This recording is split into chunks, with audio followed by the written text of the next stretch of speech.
नमस्कार मित्रों, कथा निधि चैनल पर आपका बहुत बहुत स्वागत है।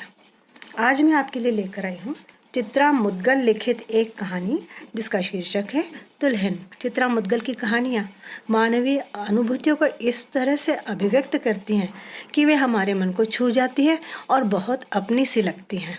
तो आइए सुनते हैं कहानी दुल्हन।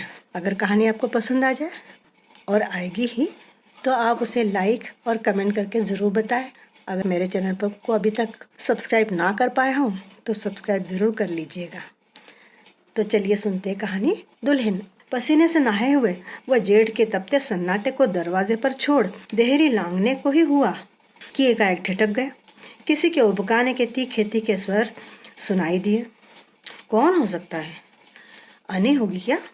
अनी ही होगी शायद। सुबह कॉलेज के लिए तैयार होते समय उसने भूमिका जो बांधी थी। लो, भूख तो 8-10 दिन ऊपर हो रहे हैं। अविश्वास से भरकर उसने अनी की ओर देखा था। तुम्हें गलतफहमी हो सकती है, यकीन करो। कैसे? कहीं तारीख तो गड़बड़ नहीं कर रही? गड़बड़ कैसी? साफ तो है। 14 को होली जली थी, 15 को रंग। उसी रात की तो बात है, याद करो। 15 से 15 महीना हो गया कि नहीं? और आज 28 है, फिर भी। और मुझे तो हर बार 5 दिन पहले ही। अच्छा, फालतू बात मत करो। और हम तो पूरी सावधानी भी बरतते हैं। अच्छा, सब्र था तुम्हें? कितना मना किया था पर माने। अपने आप को बड़ा पहुंचा हुआ जानकर समझते हो। कुछ नहीं होगा, कुछ नहीं होगा। ये दिन बड़े सुरक्षित होते हैं। अब अरे नहीं, सब ठीक होगा। उसे आश्वस्त करने के बहाने उसने स्वयं को ही आश्वस्त करना चाहा। कुछ रोज और देखते हैं। सोच लेना, कोई बात है ही तो देरी मत करना। हाँ? कॉलेज से लौटकर बात करता हूँ तुमसे। उसका अनुमान सही निकला। आवाज तो आ रही थी उपकाई की, नहाने घर से ही। वह नहाने घर की ओर बढ़ा। कराहता हुआ स्वर स्पष्ट होने लगा। तबीयत बेहद बिगड़ी हुई है और पूरा घर है कि सोया पड़ा है। ठंडा कोना ढूंढ ढांड कर सब आराम से लंबी तान कर सो रहे होंगे। आवाज कानों में पड़ी तो उन्हें मतलब किसी को किसी की फिक्र नहीं इस घर में। और अम्मा को तो वैसे भी बहुओं से कोई लगाव नहीं दिखता। बस दिन रात आजी की सेवा शुश्रूषा में जुटी। जब से आजी का खटिया पर सब कुछ चल रहा है वे अन्य दायित्वों से जैसे निर्लिप्त हो गई है। स्नान घर के निकट पहुंचकर वह अनी को लगभग पुकारने ही वाला था। सहसा ही अम्मा को वहां बैठी देखकर वह सकते में आ गया। अम्मा की धोती का पल्ला फर्श पर जमे पानी में लिथड़ा जा रहा था। हमेशा घूंघट में छिपे रहने वाले उनके अंगुल भर खिचड़ी बाल रिबन बंदी चुटिया में गर्दन के नीचे झुकने और फिर ऊपर उठने की प्रक्रिया में उठ बैठ रहे थे। और वे बेहाल सी थू थू करती हुई मुंह की पनियाट थूक रही थी। उसे जैसे बिजली का तार छू गया।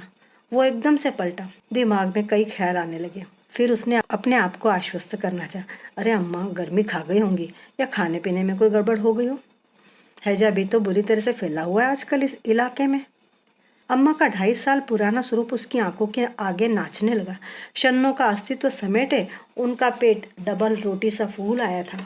उसे अम्मा चलती हुई नहीं, लुढ़कती हुई महसूस होती उन दिनों। उन पर जब जब निगाह पड़ती वह शर्म और संकोच से सिकुड़ने लगता। सामने पड़ जाती तो उसकी कोशिश यही रहती कि वह उनसे बात न करे, लेकिन वे उसे रोक लेते और कुछ कहने लगती तो वह उसका जवाब केवल हाँ हूँ में देता।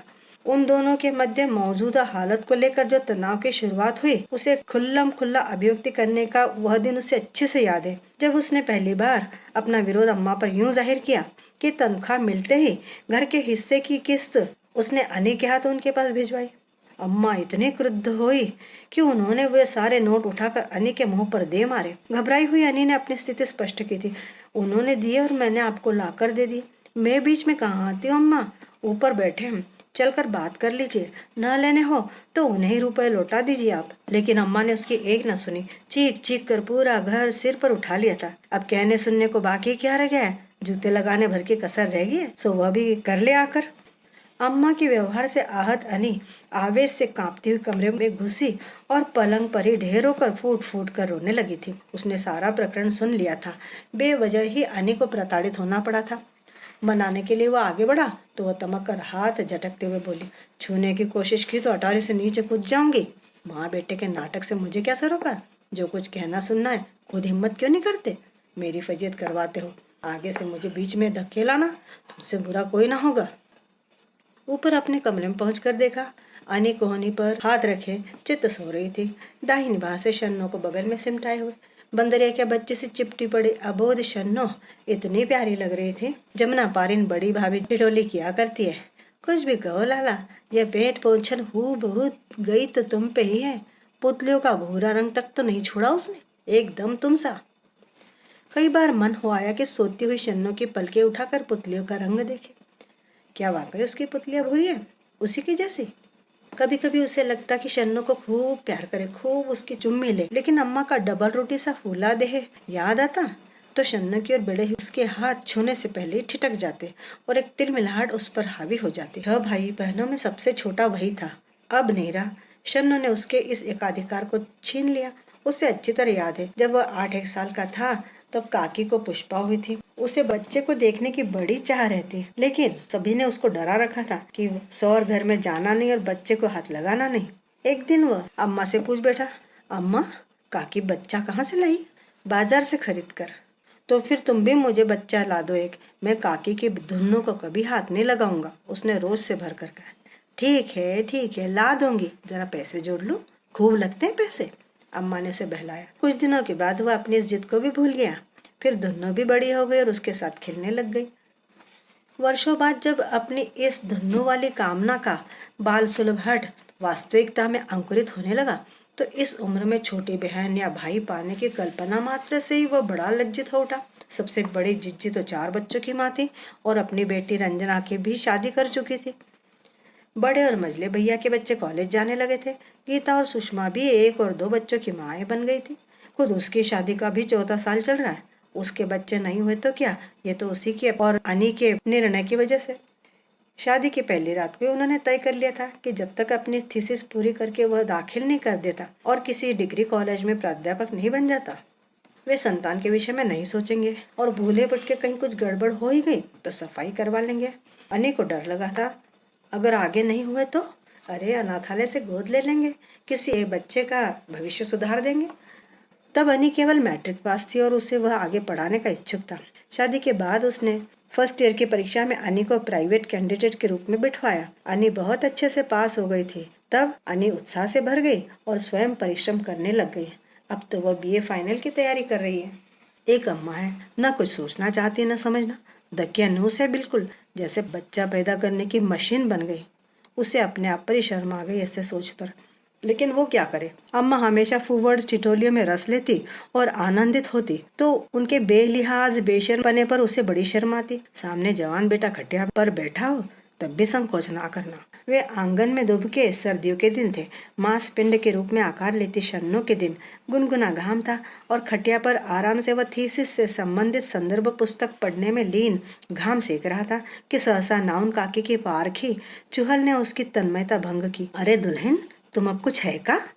नाउन काकी ने बड़े फुहर तरीके से अनी के पेट पर हाथ फिराते हुए प्रश्न किया। प्रत्युत्तर में शर्म से दोहरी होती हुई अनी बगैर जवाब दिए ही भीतर भाग ली। इस अशालीन चुहलबाजी के चलते उसके कान तप आए। नजरों को जबरदस्ती किताब में अटकाए रखना उसे मुश्किल सा लगा, परंतु एकाएक उठ भी तो नहीं सकता था। तभी नाउन काकी का दूसरा जुमला उसे चौंकाता पहाड़ के नीचे ढकेल गया। बधाई हो जिया, सास बहुरे का जापा एक स्वर में निपटे जाए। फिर उसकी ओर कटाक्ष करके हंसी। हम तो तुमसे नेग में लायलोन की 2 साड़ी लेबे छोटू, एक मेहरी का है एक महतारी का है, बोलो छिनार, उससे नेक निगार की बातें काहे करत है। अरे ले दे वाली, अबे तो हम जिंदा बैठी हन, यही देहरी की स्पुरखिन। आजी की पोपली आवाज सुनाई थी जिसमें उत्साह भरा हुआ था। पोता पर पोता साथ हुई तो तुही का बनारसी पहिरे बे। एक बात बता भिकवा की मोहतारी, छोटू की बहुरिया के सच्ची कछु है? जवाब अम्मा ने दिया। वह पटरे पर बैठी कद्दूकश पर घिया कस रही थी। बोली, अरे मोरी नाउन काकी के बातें कुछ नहीं है वही के। चलो झूठी फूरी ही सही, तुम अपनी कहो, कौन सा महीना है दुल्हन? तीसरा, जवाब आजी ने दिया। छोटू की पीठ बड़ी भागमान है और फिर भी खांसने लग गई थी। उसके लिए बैठना दूभर हो उठा। अम्मा ने उसके लिए चूल्हे पर चाय चढ़ा रखी थी। सुबह आंगन में घाम सेकना और लगातार 4-5 कप चाय पीना ही छुट्टी की सुबह का उसका प्रिय कार्यक्रम होता। उसे उठ के जाता देख अम्मा ने पीछे से आवाज लगाई। जवाब उसने नाउन काकी को दिया। काकी, चाय ऊपर भिजवा दो। एकाएक लगा कि अम्मा किसी फूले पेट वाली सुअरिया की काया में प्रविष्ट हो गई और उसे बड़ी घिन आई। किताब उसने पलट कर रख दी। वो पढ़ नहीं पा रहा था। इस अधेड़ उम्र में अम्मा को यह क्या सूझी। बूढ़ा बूढ़ो शर्म हया घोट कर पी गए। उस रात उसने अनी से कहा, अनी तुम अम्मा को समझाओ। क्या समझाओ? यही कि वह कह नहीं पा रहा था कि कैसे बोले। क्या? तुम तो उठ के भाग गई। अजी बता रही थी कि अम्मा को तीसरा महीना चल रहा है। इधर बच्चों के बच्चे हो रहे, उधर अधेड़ माँ बिया रही है। छी, अम्मा की सफाई करवाने का उन्हें समझा दे। बस एक दिन का ही तो काम है और खर्चा भी ज्यादा नहीं लगेगा। उसे स्वयं पर अचंभा हुआ कि वह एक सांस में यह सब कह कैसे गया। इसकी तैयारी के लिए तो वो पूरे सुबह से बड़े मानसिक तनाव को झेल रहा था। भला मैं किस मुंह से उनसे ऐसी बात करूं? अनी ने संकोच से भरकर कहा, अपनी महतारी को जानते नहीं? अरे तुम्हारी हिचक सही है, मगर उनसे कहना भी तो जरूरी है। अनी ने सुझाव दिया, हम और तुम तो उनसे ऐसा कहने में बड़े झिझकेंगे, पर देखो जिज्जी से उनकी पटरी बैठती है। तुम उनसे आग्रह करो, वो करेंगी समझाने का काम। वह अभी सीढ़ियों पर ही था कि उत्तेजित अनी ने उससे फौरन कमरे में पहुंचने का इशारा किया और उसके भीतर आते ही किवाड़ भिड़ाकर उसने एक सांस में सारी घटना ज्यों की त्यों कह सुनाई थी। गनीमत समझो कि तुम सामने नहीं पड़े। अम्मा ने रोज चीख कर घर सिर पर उठा लिया है। अरे हिम्मत कैसे परी रे बेटवा। बेटा और बेटवा तो सब भगवान का प्रसाद होते हैं, नहीं तो मानस तरसी जात है, देवी देवता मनावत है, टोना टोटका करावत। अबे तो जिया बैठी है छा धरे, हमरे तीज त्योहार करे वाली, नेग न्यौछार धरे वाली, पैदा करी रही न तो का तोरे भरोसे। बड़ी जिज्जी की जो दुर्गति की अम्मा ने, तो बा अभी तक अम्मा अपनी कोठरी की कुंडी चढ़ाए भूखी प्यासी भीतर बंद है। हमारे लिए चेतावनी दे दी उनने, जो तो इस घर में उसे सीधे सीधे रहना है तो रहे, नहीं तो अपने माई मतलब कि मुझे लेकर कहीं अलग ठोर ठिकाना कर ले, भाड़ में जाए। क्षुब्ध होकर वो भुन्नाया, और दो चार पिल्ले पैदा कर ले मेरी बुला से। बुढ़ी घोड़ी लाल लगाम हो रही है। अम्मा के अलग हो जाने की धमकी पर उसे याद आया कि शुरुआत में अनी को इस घर में कितनी असुविधा होती थी। स्नान घर में किवाड़ नहीं थे, और दूसरे रोज तड़के उसे लोटा लेकर खेतों में जाना पड़ता था। निरुपाय दरवाजे की आड़ बनाने के लिए एक भारी खटिया को खड़ी कर उसने उस पर चादर या धोती पसारने का शुरू कर दिया। उसकी इस हरकत पर सभी मखौल उड़ाते हैं। पर्दे पड़े हुए हैं, इलाहाबाद वाली बेगम साहब नहा रही हैं। एक आध बार सोचता उसे पति होने के नाते उसकी तकलीफें नजरअंदाज करना ठीक नहीं है, और ये सोचता कि वह भागवत नगर में अपने कॉलेज के आसपास एक या दो कमरे का अच्छा मकान ले सकता है। मगर अम्मा से अलग होने की कल्पना उसे असह्य होती थी। सोचता कि जब तक बिल्कुल विवश न हो जाए वह अम्मा के पास ही रह ले। एक बार यूनिवर्सिटी में उसकी नियुक्ति हो गई तो फिर वहाँ रहना उसकी मजबूरी हो जाएगी। तब तो ये सारी तकलीफें खुद ही खत्म हो जाएंगी। कुछ समय की बात तो है। शन्नो पैदा हुई, उसे कभी कभी अनी अपने कमरे में लेकर आती। अनी को शन्नो से बहुत जुड़ा होता जा रहा था, लेकिन वो था कि उस मासूम को देखते ही उसके दिमाग की नसें तमतमाने लगती। उसे याद आया कि उसके सहकर्मी शर्मा ने शन्नो के जन्म पर किस तरह से बधाई दी थी। कोशिश करके भी वह अपने गुस्से पर नियंत्रण नहीं रख पाया था। उस दिन शर्मा का फुहड़ मजाक उसे भीतर तक छलनी कर गया था। यार मान गए तेरे दद्दा को, हमें तो इस उम्र में जड़ी बूटी लेनी पड़ेगी। पर सच्ची बताना यार, मजा आ जाता होगा नहीं? तुम लोग ऊपर लगे रहते हो और नीचे बूढ़ा उड़ो। उसके आवेश से मुठ्ठियां तन गई। तुम छिछोरे, दांत किटकिटाता हुआ अभद्र होकर बोला, पूछ देख तेरा अम्मा बप्पा जड़ी बूटी लेते हैं कि नहीं। उसी क्षण उसे आभास हुआ कि वह मानसिक रूप से बड़ा अशिष्ट, बदमिजाज और अधीर होने लग गया है। पर इतने गुस्से के बावजूद वह अम्मा से कट नहीं पा रहा था। अब भी कॉलेज से लौटकर पहले वह नीचे आंगन में ठहरता था। अम्मा से सिर्फ उन्हीं के हाथों की चाय पीता। वे कभी किसी काम में उलझी होती और किसी बहू या लड़की को आदेश देती कि चाय का पानी चूल्हे पर चढ़ा दे तो उसको गुस्सा आता। बोलता, मैं किसी और के हाथ की चाय कतई नहीं पीऊंगा अम्मा। अने अक्सर उसके अम्माशपने का उपहास उड़ाती, खिंचाई करती कि अब तक वह बछड़े सा अपनी अम्मा के थन में मुंह मारने को ललकता रहता है, और खूब हंसती। बरसों हो गए झोल वाली उनकी खटिया में उनसे सट कर लेती। उनके थुलथुल पेट में मुंह से बुड़बुड़ किए, चौके में खाना खाए और उनसे पैसे मांगे। दिल का कितना मजबूत हो गया है वह, मजबूत या ढीठ ही शायद। आज स्नान घर के भीतर अम्मा बेहाल जिस तरह उकला रही थी, पिछले दिन होते तो वह चिंतित हो जाता। दौड़कर उनके कंधे पकड़ता, पानी से लोटा भर कुल्ला करवाता, पोंछता, माथे से सरक गया पल्ला खींच देता और गोद में भर कर उठा लाता। खटिया पर लिटा के फैन चला देता। प्यास महसूस हुई, उठा। सुराही के मुंह से गिलास में पानी की आवाज से अनी की नींद उचटी।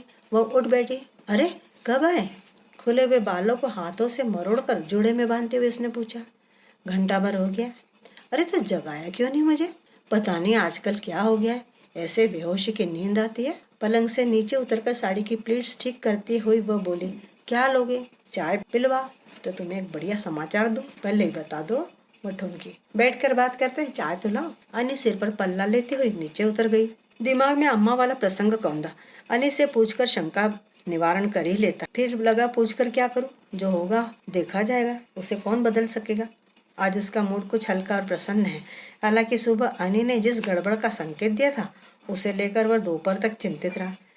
फिर उसने सोचा कि अगर गड़बड़ हो ही गई तो सफाई आदि के चक्कर में अब नहीं पड़ेंगे, क्योंकि डॉक्टर मजूमदार का पत्र उसे दोपहर से पहले ही कॉलेज में मिल गया था। उन्होंने सूचित किया उस पत्र में कि अगले सत्र में डीएवी कॉलेज में उसकी नियुक्ति निश्चित है। उन्होंने उसे कानपुर बुलाया है, मामूली औपचारिकताओं की खानापूर्ति हेतु। इस महीने के अंत तक वह अपनी थीसिस भी दाखिल कर देगा।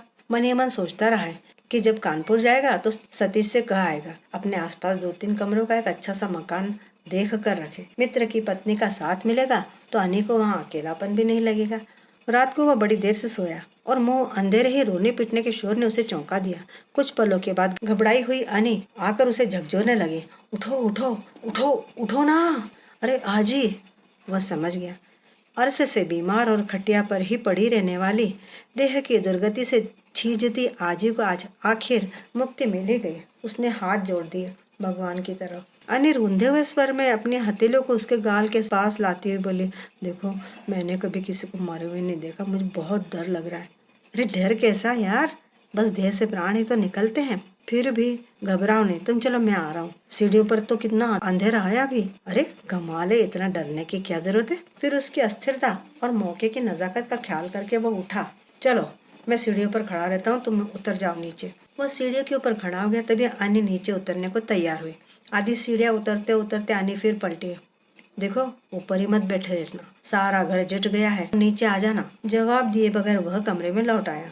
आजी को देखकर वह अक्सर उनके कष्ट का अनुमान लगाकर सोचता, इस घिसट घिसट के जीने से तो बेहतर है कि वह जल्दी ही कूच कर जाए। अम्मा उन्हें अस्पताल में रखने के विरुद्ध थी। उन्हें लगता कि उनके बगैर उनकी उचित देखभाल संभव नहीं, और आजी उनकी अभिलाषाओं का तो कहीं अंत ही नहीं था। छोटे का ब्याह देख लो तो मरूं, नन्हे मझले भैया को बेटा हो जाए तो मरूं, सावित्री के मानता का इकलौता पुत्र है उसका मुंडन देख लो तो मरूं, धुन्नो का जापा देख लो तो मरूं, अनी की गोद अभी भरी नहीं है उसे भी कुछ हो जाए तब मरूं। और अब तो उन्हें इतने से शन्नों के ब्याह की दुश्चिंता भी घेरने लगी थी। उसका ब्याह अपने सामने कर लूं तो मरूं, और अब उनकी दुलारी बहू अम्मा पेट से है, पोते का मुंह देख लो तो मरूं। कैसी सघन जिजी विषय थी आजी की। उसे आजी का वह आक्रोश स्मरण हो आया जब शन्नों के समय सफाई की बात उसने बड़ी जिज्जी से कहलवाई थी। वे क्रुद्ध शेरनी से बिफरी थी। कौनो चोरी छिनार के आए जो दुल्हन पेट गिरवा ले। रोने पीटने के सम्मिलित स्वर कुछ अधिक ऊंचे हो उठे।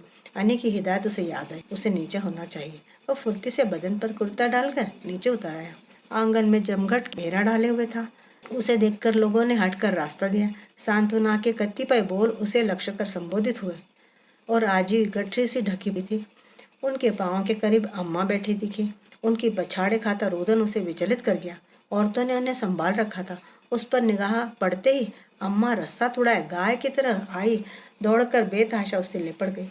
पहली बार भीड़ में अम्मा का नंगा चेहरा दिखा। हमेशा ठुड्डी तक खींचे रहने वाले पल्ले में जब वे बहुओं के बीच आ बैठती तो लोग भरमा जाते कि सास कौन सी है और बहुएं कौन सी। उसके सीने से लिपटी अम्मा दहाड़े मार कर रो रही थी। उसे महसूस हुआ कि अचानक ही उसकी आंखों से भी आंसुओं की धार बहती जा रही है और अम्मा के खिचड़ी बालों को भिगोने लगी है। अम्मा हिचकियों में बोले जा रही थी, टूटे टूटे वाक्य में, जिया नहीं रे रे छोटू, छाड़ गई हमका, अब हमका दुल्हन कहीं कहीं के कौन पुकारी रे दैया, को हमार तीज त्योहार करी रे, हमरे बड़े नेग न्योछार कौन धरी रे। छोटू आज हम बुढ़ा गईन रे छोटू, बूढ़ा गईन। जब तक जिया बैठी रही हमका यही लागत रहे कि हम बहुरिया सन, भले हमरे जवान जहील बहू बेटवा नाती बनाती हैं। हाय हाय हाय जिया, सच्ची तो कह रही थी अम्मा। वो सोचने लगा, जब तक किसी बड़े का साया सिर पर होता है आदमी छोटा बना रहता है। वह साया उठते ही उसकी उम्र प्रौढ़ हो उठती है। 42 साल की दुल्हन आज मात्र अम्मा ही रह गई। काकी दादी नानी जेठानी सास मात्र वह कभी उनके इस एहसास को महसूस ही नहीं कर पाया था। घर में 13वीं के बाद अतिरिक्त सन्नाटा था। उसने अम्मा को गहरी खोजती दृष्टि से ढूंढा। अम्मा कहीं दिखाई नहीं दी। नियुक्ति पत्र की खुशी सबसे पहले वह उन्हीं से बांटना चाह रहा था, और शायद वर्षोपरांत वह कॉलेज से लौटकर सीधा अपने कमरे में न जाकर आंगन में आ खड़ा हुआ था। ऊपर पहुंचा तो छूटते ही अम्मा के विषय में पूछे बिना न रह सका। अम्मा नहीं है घर पे? शन्नो की बित्ते भर की चुटिया पर रिबन का फंदा बनाती हुई अनी बोली, अम्मा तो कानपुर चली गई है, दोपहर वाली बस से। कानपुर? क्यों? एकाएक सूचना चौंकाने वाली थी। अम्मा कहीं निकलती जो नहीं थी। अनी ने शन्नो को जा नीचे खेल कर आ की हिदायत देकर बाहर भेज दिया। उसके जूते खोलते हुए अनी ने बताया, और जो बताया वो उसे स्तब्ध करने के लिए काफी था। अम्मा पुष्पा जिज्जी के घर गई हुई है, 3रा महीना चल रहा है। कह रही थी कि वहां जाकर किसी नर्सिंग होम में सफाई करवा लेंगी। यह भी कह रही थी कि उस समय छोटू की सलाह उन्हें इसलिए नागवार गुजरी थी कि तब वे जिया के रहते कभी अपने को बूढ़ा गया महसूस ही नहीं करती थी। और अब जवान जहील बच्चों के सामने डुमका फुलाए घूमना बड़ा भद्दा लगेगा। हमारी कहानी दुल्हन यहाँ समाप्त होती है। बड़ों का साया सिर पे रहते आदमी वाकई अपने आप को उम्र से छोटा ही हमेशा महसूस करता है। आपको कहानी पसंद आई हो तो लाइक और कमेंट करके ज़रूर बताएं, और अगर आपने अभी तक मेरे चैनल को सब्सक्राइब ना किया हो तो ज़रूर कर लीजिए। कहानी सुनने के लिए बहुत बहुत धन्यवाद।